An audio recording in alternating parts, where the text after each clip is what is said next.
La tormenta, la lluvia comenzó como una llovizna fina cuando subimos al coche esa mañana de sábado. Miguel me había invitado a ir al pueblo vecino.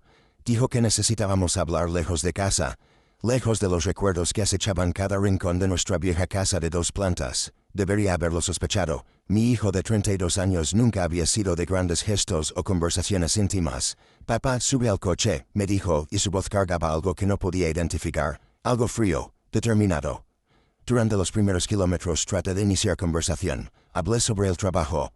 Aunque jubilado, aún hacía algunas reparaciones de carpintería para los vecinos. Comenté sobre el jardín, sobre cómo las rosas de su madre estaban floreciendo hermosas este año. 5 años después de su muerte, Miguel solo asentía, los ojos fijos en la carretera mojada. ¿Te acuerdas cuando eras pequeño y teníamos que conducir bajo la lluvia? Intenté nuevamente. Siempre te asustabas con los truenos. Me lanzó una mirada por el espejo retrovisor que me heló la sangre. Papá, no que mijo. No finjas que fuiste un buen padre. Las palabras cayeron como ladrillos en el silencio del coche. El limpiaparabrisas trabajaba furiosamente contra la lluvia que ahora caía con más intensidad. Sentí mi garganta apretarse. Miguel, yo, 50 kilómetros, murmuró. Más para sí mismo que para mí. 50 kilómetros deben ser suficientes. Capítulo 2. Las acusaciones. Cuando detuvo el coche en una carretera lateral desierta, rodeada de campos vacíos y algunos árboles dispersos, mi corazón comenzó a latir desacompasado. La lluvia tamborileaba en el techo del Honda Civic azul que yo mismo le había ayudado a comprar 3 años antes. «Bájate del coche, papá». «Miguel, ¿qué está pasando?» «Está lloviendo, hijo, bájate del coche», gritó. Y fue la primera vez en años que vi lágrimas en los ojos de mi hijo, lágrimas de rabia, de dolor acumulado.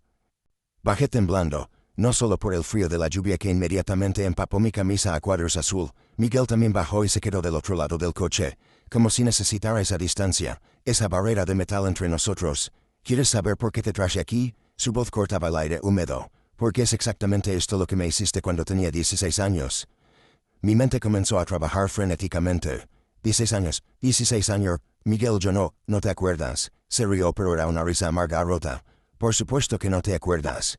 Para ti, fue solo otra noche más en la que llegaste borracho y decidiste desquitarte con alguien.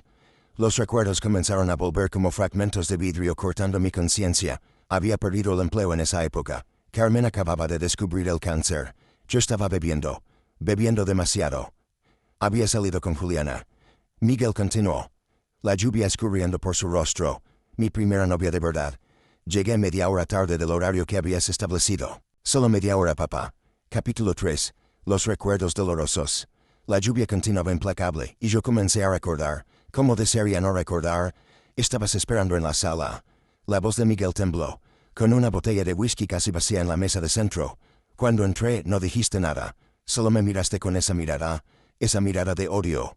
Cerré los ojos, pero las imágenes vinieron a la superficie con claridad cruel. Esa noche maldita. Carmen había tenido otra sesión de quimioterapia esa tarde. Yo había llegado a casa después de buscar trabajo todo el día sin éxito. La botella era mi única compañía. ¿Media hora? Dijiste. Miguel siguió narrando como si fuera ayer. ¿Media hora es lo que vale el respeto hacia tu padre? Miguel, yo estaba pasando por un momento muy difícil. No. Gritó y su voz se quebró. No uses a mamá como excusa. No uses tu dolor como justificación para lo que me hiciste. La lluvia arreciaba, y yo estaba completamente empapado. Mis zapatillas viejas se hundían en el barro de la carretera, pero nada de eso importaba comparado con el dolor que veía en los ojos de mi hijo. Me agarraste del brazo.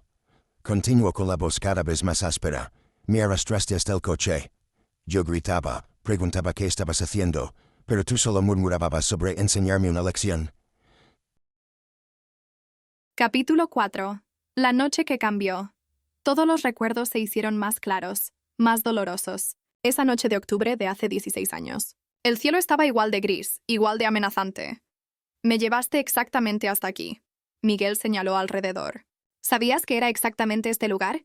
He pasado por aquí cientos de veces en estos años. Cada vez que vengo al pueblo, paso por aquí y recuerdo. Miré alrededor. Los mismos campos. El mismo letrero oxidado a lo lejos anunciando San Pedro, 15 kilómetros.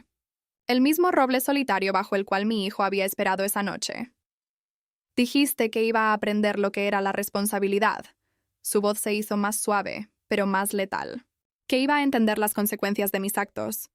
Y me dejaste aquí, pero Pero volví por ti, susurré, recordando vagamente haber regresado unas horas después. 5 horas después, papá. 5 horas bajo una tormenta igual que esta. Las lágrimas ahora se mezclaban con la lluvia en su rostro. ¿Sabes lo que es ser un niño de 16 años, abandonado en la oscuridad, bajo la lluvia, sin saber si tu padre va a volver? Mi pecho se apretó. Recordé haber llegado a casa y encontrar a Carmen despierta, esperándome con una mirada de horror. ¿Dónde está Miguel?, me había preguntado. Le estoy enseñando una lección, había respondido, aún con el aliento apestando a whisky. Eduardo, ¿qué has hecho? Capítulo 5. Las consecuencias de mis actos.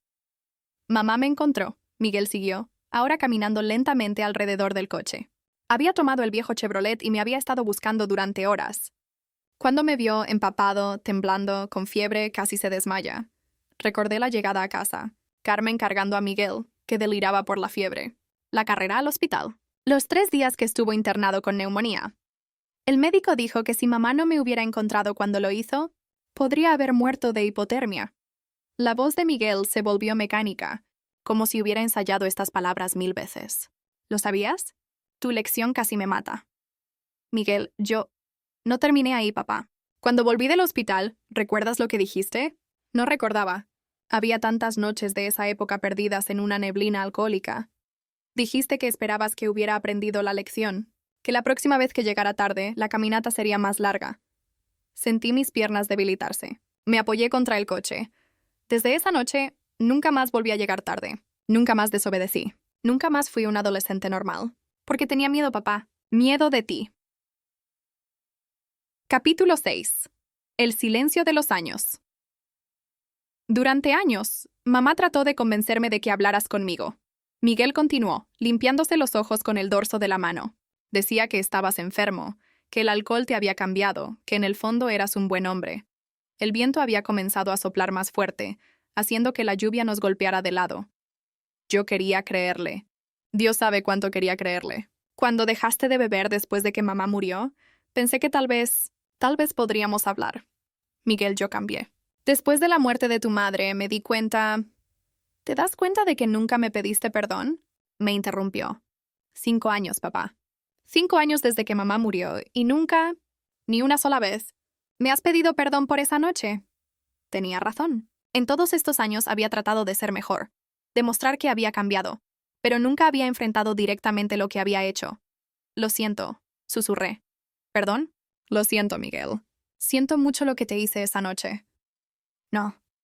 Negó con la cabeza violentamente. No funciona así. No puedes decir lo siento después de 16 años y esperar que todo esté bien. Capítulo 7. La decisión. Miguel caminó hacia el coche y abrió la puerta del conductor. ¿Qué estás haciendo? Pregunté sintiendo pánico. Te estoy dando la oportunidad de sentir lo que yo sentí, respondió, subiendo al coche. 50 kilómetros hasta casa, papá. Bajo la lluvia. Igual que yo tuve que caminar. Miguel, por favor.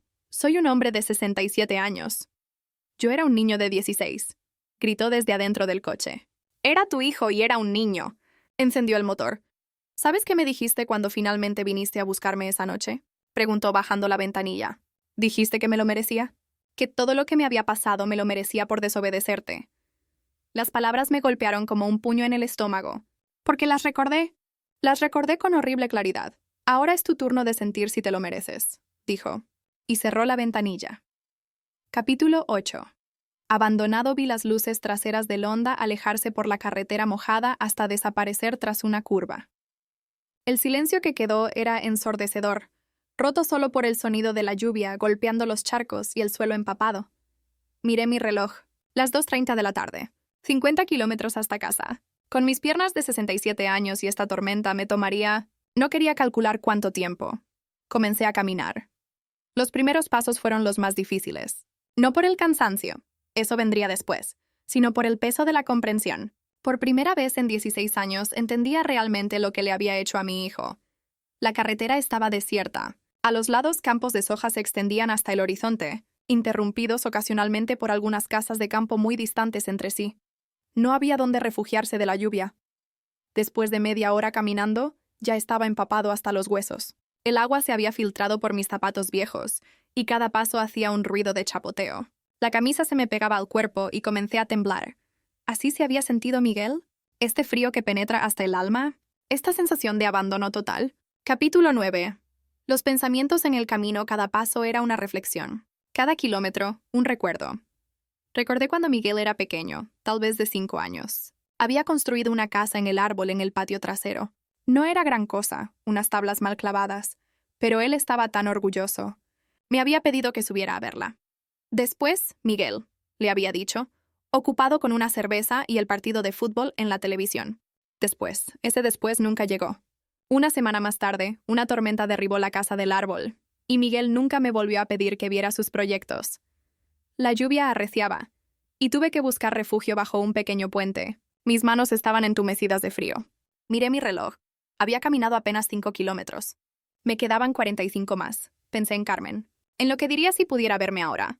Probablemente me diría que me lo merecía, pero también sabía que estaría preocupada. Siempre se preocupaba por ambos, tratando de mantener unida a nuestra pequeña familia rota. Eduardo, me había dicho una vez, poco antes de morir, tienes que hablar con Miguel. Tienes que arreglar las cosas con él antes de que sea demasiado tarde. Ya es demasiado tarde, le había respondido. Hay cosas que no se pueden arreglar. Siempre hay tiempo para el perdón. Había susurrado con su voz débil. Pero tienes que pedirlo de verdad. Y tienes que estar dispuesto a hacer lo que sea necesario para ganártelo. Capítulo 10. El encuentro con la oscuridad para cuando había recorrido 20 kilómetros ya había anochecido. La lluvia no había parado, y ahora tenía que lidiar también con la oscuridad. Los pocos coches que pasaban me iluminaban brevemente con sus faros antes de desaparecer, dejándome de nuevo en la penumbra. Mis piernas comenzaron a doler seriamente alrededor del kilómetro 25. No era solo el cansancio. Era un dolor profundo que subía desde mis pies hinchados hasta mis caderas. Tenía que parar cada pocos minutos para recuperar el aliento. En uno de esos descansos, sentado en una piedra al lado de la carretera, lloré por primera vez en años. No solo por el dolor físico, sino por todo. Por los años perdidos con Miguel, por las oportunidades desperdiciadas, por el daño que había causado a mi familia. ¿Cuántas veces Miguel habría llorado esa noche de hace 16 años? ¿Cuántas veces habría mirado la carretera oscura esperando ver los faros de mi coche regresando por él? Un camionero se detuvo alrededor de la medianoche. «Oiga, señor, ¿está bien? ¿Necesita ayuda?» Por un momento estuve tentado de aceptar. Subir a esa cabina caliente, secarme, llegar a casa en 1 hora en lugar de seguir arrastrando mis pies doloridos por la carretera. Pero entonces pensé en Miguel, en que él había sido solo un niño y no había tenido la opción de pedir ayuda. «Gracias», le dije al camionero. «Estoy bien, solo necesito caminar». El hombre me miró como si estuviera loco, pero se alejó. Capítulo 11. La madrugada alrededor de las 4 de la madrugada, la lluvia finalmente comenzó a amainar. Mis pies estaban destrozados dentro de los zapatos empapados. Había desarrollado ampollas que se habían reventado y vuelto a formar. Cada paso era una agonía. Pero seguí caminando. Los primeros rayos del sol comenzaron a aparecer en el horizonte cuando llegué a los límites de nuestro pueblo, 45 kilómetros. Me faltaban solo 5 kilómetros hasta casa. La gente comenzaba a salir a trabajar. Algunos me reconocieron y me ofrecieron llevarme, pero yo decliné educadamente. Necesitaba terminar esto por mi cuenta. Cuando finalmente vi nuestra casa, esa casa blanca de 2 plantas donde había criado a Miguel, donde había vivido con Carmen, donde había cometido tantos errores, sentí algo que no había experimentado en años. No era alivio. No era satisfacción por haber completado la caminata. Era humildad. Capítulo 12. El regreso a casa Miguel estaba sentado en los escalones del porche delantero. Parecía no haber dormido en toda la noche. Cuando me vio acercándome, cojeando, empapado, con la ropa desgarrada por las ramas y la cara sucia de lluvia y lágrimas, se puso de pie. No dijo nada mientras yo subía lentamente los 3 escalones que llevaban al porche. Me senté pesadamente a su lado. Mis piernas ya no podían sostenerme más. Nos quedamos en silencio durante varios minutos. Solo se escuchaba el goteo del agua cayendo de los aleros y mi respiración entrecortada. «¿Cómo te sientes?», preguntó finalmente Miguel. «Como si fuera a morirme», respondí honestamente. Yo también me sentí así esa noche. Asentí. «Lo sé. ¿De verdad lo sabes, papá? ¿O solo lo dices?», lo miré. Sus ojos estaban rojos, hinchados. Había estado llorando. «Sé que esa noche destrocé algo en ti que nunca se reparó completamente», dije lentamente. «Sé que el miedo que te causé cambió la forma en que me veías, la forma en que veías el mundo. Sé que robé tu infancia esa noche. Miguel asintió silenciosamente. Sé que las palabras no son suficientes. Continué. Sé que decir lo siento después de tantos años no cambia lo que pasó. Pero necesito que sepas que he pensado en esa noche todos los días durante los últimos 16 años. ¿En serio? En serio. Y cada vez que pensaba en ello, me odiaba un poco más. Pero nunca tuve el valor de hablarte de ello porque tenía miedo de que me odiaras tanto como yo me odiaba a mí mismo. Capítulo 13. Las palabras que habían estado esperando, Miguel. Dije volviéndome completamente hacia él. Lo que te hice esa noche fue imperdonable. Era un hombre adulto, tu padre. La persona que se suponía que debía protegerte. Y en cambio te puse en peligro. Te abandoné cuando más me necesitabas. Y tienes razón. Te dije que te lo merecías porque no podía admitir que el problema era yo. Las lágrimas comenzaron a correr por mis mejillas. No te lo merecías. Un niño de 16 años que llega media hora tarde no merece ser abandonado bajo una tormenta. No merece que su propio padre lo ponga en peligro de muerte. No merece vivir con miedo en su propia casa. Miguel también estaba llorando ahora. Era tu hijo. Continuó con la voz quebrada. Tu responsabilidad era amarme y protegerme. Y yo fallé completamente. Fallé como padre, fallé como hombre, fallé como ser humano. Papá, no, lo interrumpí. Necesito decir esto. Necesito que sepas que entiendo lo que te hice. Que entiendo por qué me has guardado tanto rencor. Que entiendo por qué no has podido perdonarme. Porque lo que hice no tiene perdón. Nos quedamos sentados en silencio, llorando juntos por primera vez desde que era un niño pequeño. Capítulo 14. El primer paso hacia la sanación. ¿Por qué nunca hablaste de eso con mamá? Preguntó Miguel después de un largo rato. Porque me avergonzaba, admití. Porque sabía que ella nunca podría verme de la misma manera si supiera toda la verdad de lo que había hecho. Ya era suficiente con que supiera que te había abandonado. Nunca le conté que te había dicho que te lo merecías. Ella lo sabía, dijo Miguel suavemente. ¿Qué? Ella lo sabía, papá. Yo se lo conté años después. Cuando cumplí 21 se lo conté todo. Cada palabra que me dijiste esa noche, cada momento que pasé bajo la lluvia pensando que tal vez nunca regresarías. Sentí como si me hubieran golpeado en el estómago. ¿Y qué dijo? Lloró. Lloró durante horas. Y luego me dijo que tenía que perdonarte, no por ti, sino por mí, que cargar con tanto odio me estaba destruyendo por dentro. ¿Y pudiste? Miguel se quedó callado por un momento. No completamente. Traté por ella, especialmente cuando se enfermó. Pero cada vez que te veía, recordaba esa noche. Recordaba el miedo, el frío, la sensación de abandono. Y me enojaba de nuevo. Capítulo 15. Entendiendo el dolor de mi hijo. Después de que mamá murió, continuó Miguel, el enojo se volvió peor, porque ella ya no estaba ahí para recordarme que debía intentar perdonar. ¿Y tú? Tú nunca hablabas de ello. Actuabas como si nada hubiera pasado. No sabía cómo, susurré. No sabía cómo comenzar esa conversación. ¿Sabes lo que fue más difícil de esos últimos 5 años? Preguntó, mirando hacia los campos que se extendían más allá de nuestra casa. No fue el enojo. Fue la esperanza. ¿La esperanza? Cada vez que venías a visitarme, cada vez que hablábamos por teléfono, cada vez que me ayudabas con algo en la casa, había una pequeña parte de mí que esperaba que finalmente hablaras de ello. Que finalmente me dijeras que sabías lo que habías hecho y que lo sentías de verdad.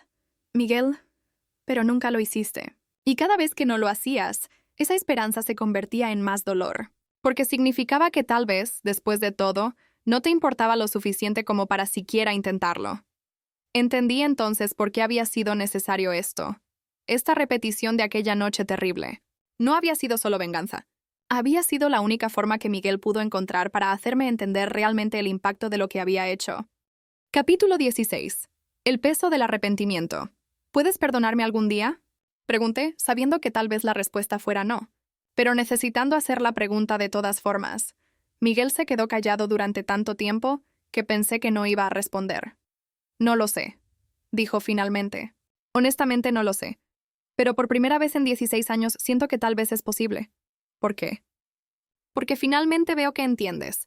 No solo intelectualmente, sino realmente. Veo en tus ojos que sabes lo que me hiciste. Y veo que te duele tanto como me dolió a mí. Se puso de pie y me extendió la mano para ayudarme a levantarme. Ven, dijo. Tienes que cambiarte esa ropa y curarte esos pies. Y yo necesito dormir un poco. Cuando me puse de pie, apoyándome pesadamente en su brazo, Sentí algo que no había sentido en años al estar cerca de Miguel. No era perdón. Eso tomaría tiempo. Tal vez mucho tiempo. Pero era posibilidad. Capítulo 17. Los días que siguieron. Los días que siguieron fueron diferentes. No dramáticamente diferentes. Miguel no apareció de repente en casa cada día como cuando era niño. Pero había algo que había cambiado en la forma en que nos hablábamos. Mis pies tardaron 2 semanas en sanar completamente. Miguel vino a visitarme 3 veces durante esa primera semana, más de lo que había venido en los meses anteriores. No hablábamos mucho sobre lo que había pasado, pero había una nueva honestidad entre nosotros. Una tarde, mientras yo descansaba en el sofá con los pies vendados, él se sentó en el sillón de su madre y me dijo: «He estado yendo a terapia». ¿Ah, sí? Sí, desde hace 2 años, en realidad. La doctora Martínez me ayudó a planear lo de la otra noche. Me sorprendió, pero de alguna manera también tenía sentido. ¿Te ayudó a planear abandonarme bajo la lluvia? Me ayudó a planear confrontarte de una manera que me permitiera sanar, corrigió. No era sobre venganza, papá. Era sobre hacerte entender para que pudiéramos comenzar a reparar esto. Capítulo 18. Aprendiendo a reconstruir. ¿Quieres que vaya contigo alguna vez?, pregunté. ¿A terapia? Miguel pareció sorprendido por la pregunta. ¿Irías? Si tú quisieras, si crees que podría ayudar. Sí, dijo después de pensarlo un momento. Creo que sí podría ayudar. 2 semanas después, me encontré sentado en una oficina pequeña pero acogedora, frente a una mujer de unos 50 años con ojos amables pero penetrantes. «Eduardo», dijo la doctora Martínez, «Miguel me ha contado mucho sobre usted a lo largo de estos 2 años. Probablemente nada bueno». Respondí. «En realidad», dijo mirando a Miguel, «me ha contado sobre un padre que amaba profundamente pero que estaba perdido en su propio dolor. Me ha contado sobre un hombre que cometió errores terribles pero que también enseñó a su hijo a trabajar con las manos, que construía casas de muñecas para las amigas de su esposa, que lloraba viendo películas tristes». Miré a Miguel con sorpresa. «Nunca te odié completamente, papá», dijo suavemente. «Ese fue parte del problema. Hubiera sido más fácil si solo te hubiera odiado». Capítulo 19. El proceso de sanación. Las sesiones de terapia no fueron fáciles. Hubo días en los que salí de esa oficina sintiendo como si me hubieran despellejado emocionalmente, pero también hubo días en los que sentí, por primera vez en décadas, que tal vez podría perdonarme a mí mismo. Miguel y yo comenzamos a hablar de cosas que nunca habíamos hablado antes. Le conté sobre mi propia infancia, sobre mi padre alcohólico que me había abandonado cuando tenía 8 años. Le expliqué cómo la muerte de su madre y la pérdida de mi trabajo habían abierto heridas viejas que yo no sabía ni que tenía. «No es una excusa», le dije durante una de nuestras sesiones. «Nada justifica lo que te hice, pero tal vez ayude a explicar por qué estaba tan perdido». «Ayuda», admitió Miguel. «No cambia lo que pasó, pero ayuda a entender». La doctora Martínez nos dio tareas. Cosas simples al principio: llamarnos una vez por semana, almorzar juntos una vez al mes. Gradualmente, las tareas se volvieron más desafiantes emocionalmente. «Quiero que le cuenten a Eduardo sobre su vida ahora», nos dijo un día. «Sus esperanzas, sus miedos, sus sueños. Quiero que se conozcan como los adultos que son ahora, no solo como el padre herido y el hijo herido que han sido». Capítulo 20. Conociendo a mi hijo de nuevo. Descubrí cosas sobre Miguel que nunca había sabido. Que había estado escribiendo poesía desde la universidad. Que había tenido una relación seria durante 3 años que había terminado porque tenía miedo de comprometerse emocionalmente. Que soñaba con viajar a España para conocer el pueblo de donde venían sus bisabuelos. «¿Por qué nunca me contaste estas cosas?», pregunté. «Porque nunca me preguntaste», respondió sin rencor. «¿Y por qué?». «Bueno, porque tenía miedo de abrirme contigo. Tenía miedo de mostrarte quién era realmente en caso de que decidieras castigarme de nuevo». Esas palabras me dolieron más que cualquier grito o acusación. «Miguel», dije, «quiero que sepas algo. No importa lo que me cuentes sobre tu vida, no importa las decisiones que tomes, nunca, jamás volvería a hacerte daño intencionalmente. Preferiría morirme antes que ponerte en peligro de nuevo». Por primera vez en años, Miguel sonrió al escuchar mi voz. «Lo sé, papá. Finalmente, lo sé». Capítulo 21. Pequeños milagros. 6 meses después de aquella noche bajo la lluvia, Miguel vino a casa un domingo por la mañana. «¿Quieres ayudarme a construir algo?», preguntó cargando una caja de herramientas. «¿Qué quieres construir?». «Una casa del árbol», dijo señalando hacia el viejo roble en el patio trasero. «Una de verdad esta vez». Mi garganta se cerró. Recordé la pequeña estructura que había construido cuando tenía 5 años, la que yo había prometido ver pero nunca lo hice. Miguel, no es para mí, me interrumpió suavemente. Es para los hijos de mi vecino. Pero pensé que tal vez te gustaría ayudarme. Como debiste haberlo hecho hace 27 años. Trabajamos todo el día bajo el sol. Mis manos viejas recordaron la sensación de trabajar la madera, de crear algo junto a mi hijo. Miguel había heredado mi habilidad con las herramientas, pero había agregado una creatividad que yo nunca tuve. Mamá me enseñó a dibujar los planos. Me explicó mientras revisábamos su diseño. Dijo que tú eras bueno construyendo, pero que ella era buena imaginando. Cuando terminamos, ya había anochecido. La casa del árbol era hermosa, sólida, segura, con pequeñas ventanas y una escalera de cuerda bien asegurada. Es perfecta, le dije. Sí, coincidió, limpiándose las manos con un trapo. Ojalá mamá pudiera verla. Estoy seguro de que puede. Respondí. Nos quedamos parados ahí, admirando nuestro trabajo, cuando Miguel dijo algo que nunca olvidaré. Gracias por ayudarme. Papá, no era solo sobre la casa del árbol. Capítulo 22. El perdón verdadero. Un año después de aquella noche terrible y redentora, Miguel llegó a casa con una noticia. Conocí a alguien, me dijo, y había algo en su voz que no había escuchado antes. Alegría, esperanza, sí, se llama Ana, es maestra de primaria, es especial, papá. Me contó sobre ella durante una hora. Sus ojos brillaban de una manera que me recordó cómo había sido cuando era niño, antes de que yo destrozara esa luz en él. Me gustaría conocerla, le dije. A ella también le gustaría conocerte, respondió. Le he contado sobre nosotros, sobre todo, sobre cómo solíamos ser y sobre cómo estamos aprendiendo a ser ahora. Y no salió corriendo. Miguel se rió, una risa real, genuina. No, dijo que le daba esperanza, que si nosotros podíamos sanar algo tan roto, tal vez había esperanza para todos. 3 meses después, Ana vino a cenar. Era una mujer menuda con ojos vivaces y una risa contagiosa. Durante la cena, me contó sobre su trabajo con niños que venían de hogares difíciles. Miguel me ayuda mucho con eso, me dijo. Entiende a los niños que han sido lastimados. Sabe cómo llegar a ellos. Después de la cena, mientras Miguel lavaba los platos, Ana se acercó a mí. Gracias, me dijo inesperadamente. ¿Por qué? Por hacer el trabajo duro de arreglar las cosas con él. Sé que no fue fácil, pero el hombre del que me enamoré es posible gracias a esa sanación. Capítulo 23. Un nuevo comienzo. Miguel y Ana se casaron en una pequeña ceremonia en el jardín de la casa. Carmen hubiera amado ver a su hijo tan feliz. El día de la boda, mientras me preparaba para caminar con Miguel hacia el altar improvisado bajo el roble, el mismo donde habíamos construido la casa del árbol, él se acercó a mí. Papá, dijo ajustándose la corbata, hay algo que quiero decirte. ¿Qué es, mijo? Te perdono. Las palabras cayeron entre nosotros como una bendición. Miguel. No. Me interrumpió. Necesito decir esto. Te perdono por esa noche. Te perdono por los años de silencio. Te perdono por no saber cómo ser el padre que necesitaba. Y me perdono a mí mismo por haber guardado tanto rencor durante tanto tiempo.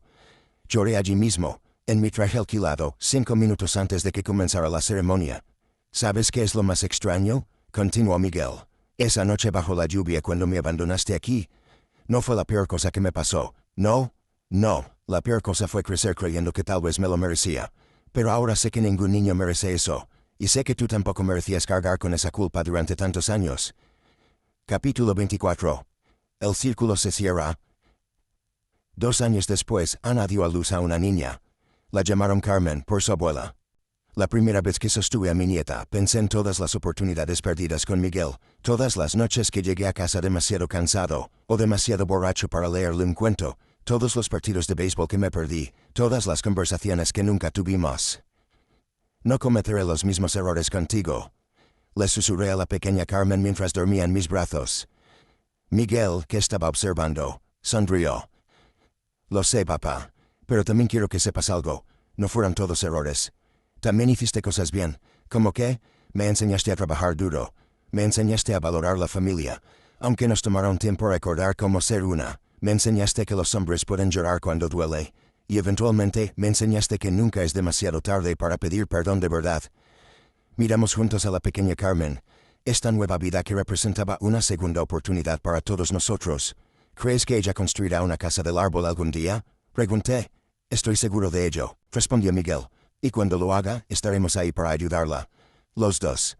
Capítulo 25.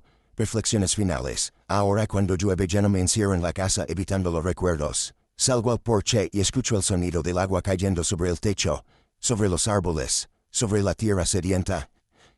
Pienso en esa noche de hace 3 años cuando Miguel me abandonó bajo la tormenta. Pienso en cómo el círculo se cerró, cómo el dolor se transformó en comprensión, y la comprensión en perdón.